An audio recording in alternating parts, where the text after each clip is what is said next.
মাওলানা এবং এই সমাজের মানুষের, গরিব দুঃখী মানুষের, ধর্মপ্রাণ মানুষের উপকারের জন্যই এই ফাউন্ডেশনটা করা হয়েছে। আপনারা যারা না জানেন আজকে জেনে নেন। এই ফাউন্ডেশনের থেকে আমরা চেষ্টা করব মোটামুটিভাবে যেন সবাই উপকৃত হয়, কেউ যেন ক্ষতসাধিত না হয়। সবাইকে আমি আবারও ধন্যবাদ জানিয়ে আমার এই সংক্ষিপ্ত বক্তব্য শেষ করছি। আসসালামু আলাইকুম ওয়া রাহমাতুল্লাহি ওয়া বারাকাতুহু। আলহামদুলিল্লাহ, ধন্যবাদ মোহাম্মদ সাইফুল ইসলাম সাহেবকে। এ পর্যায়ে আমাদের সামনে গুরুত্বপূর্ণ বক্তব্য পেশ করছেন বর্তমান ইউনিয়ন পরিষদের প্যানেল চেয়ারম্যান আরিফ হোসাইন সাহেব। আরিফ হোসাইন সাহেবকে তার মূল্যবান বক্তব্য পেশ করার জন্য অনুরোধ করছি।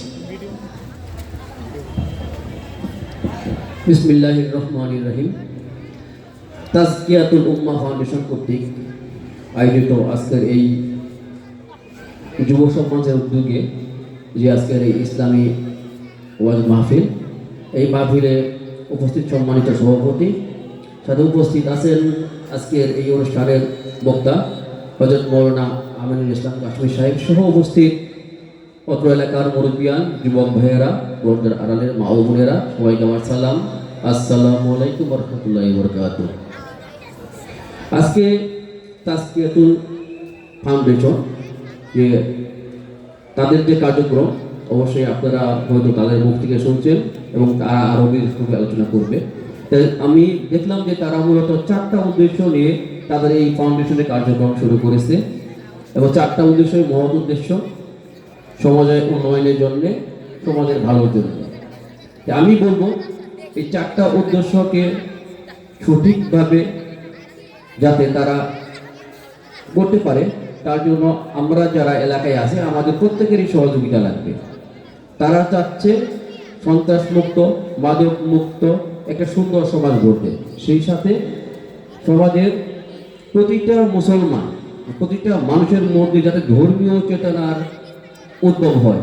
আমরা যেন পরকালের প্রতি চিন্তা ভাবনা করি যে আমাদের প্রত্যেকের কি হবে, একসময় মরতে হবে, মরার পরে যে জীবন, পরকালের জীবন কিভাবে হবে সেই সব বিষয় চিন্তা ভাবনা করি এবং সেই পরকালে যাওয়ার জন্য আমাদের এই বর্তমান দুনিয়াতে কি কি করতে হবে এই বিষয় এবং এই সমাজটাকে, মোট কথা এই সমাজটাকে যাতে সুন্দরভাবে তারা আমরা গঠন করতে পারি।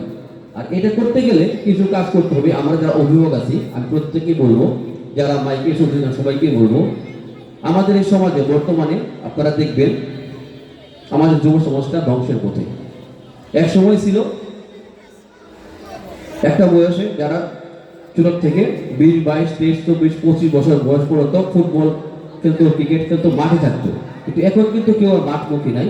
এখন সবাই মোবাইলে আসক্ত, বিভিন্ন নেশে আসক্ত, বিভিন্ন গেমে আসক্ত। এটা কেন হয়েছে? যে আমাদের সবার ধর্মীয় দিক থেকে আমরা দূরে চলে আসছি।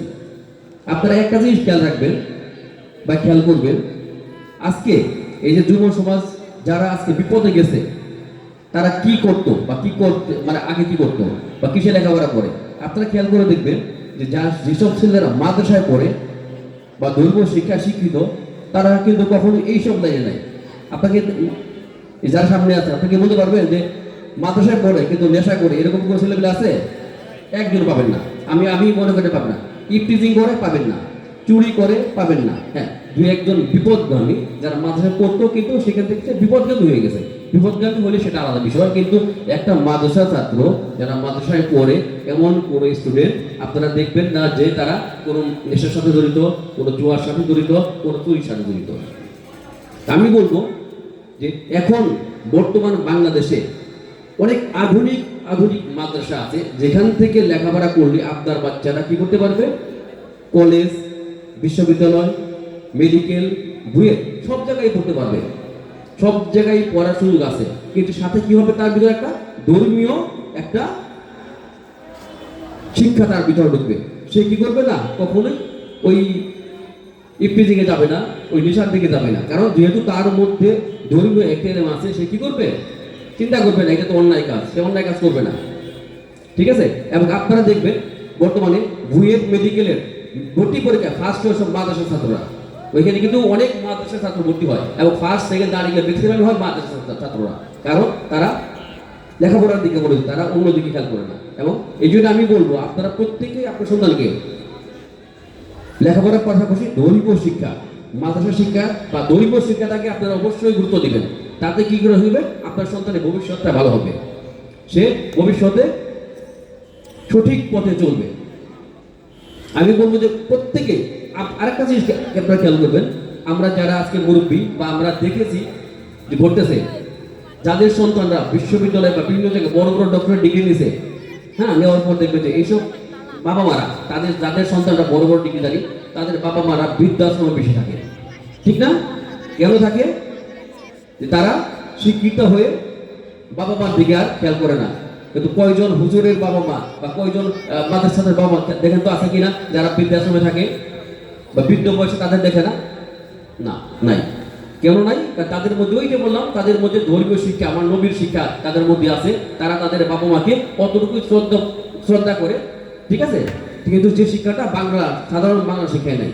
আমি বলবো অবশ্যই আপনাদের আমাদের কথা চিন্তা করে, আমরা যখন বৃদ্ধ হয়ে যাব আমাদের ওই বয়সের কথা চিন্তা করে হলো আমাদের প্রত্যেকের একটা করে সন্তানকে অথবা প্রত্যেকে আপনার পালে সব ছেলে মেয়েদেরকে ধর্মীয় শিক্ষায়, বাংলার পাশাপাশি অবশ্যই ধর্মীয় শিক্ষাটাও তাকে দিব, তাদের ইসলামের জ্ঞানটা তাদের মনে থাকে, সেই ব্যবস্থা আমরা করবো। আশা করি আমরা যদি আমরা এটা করতে পারি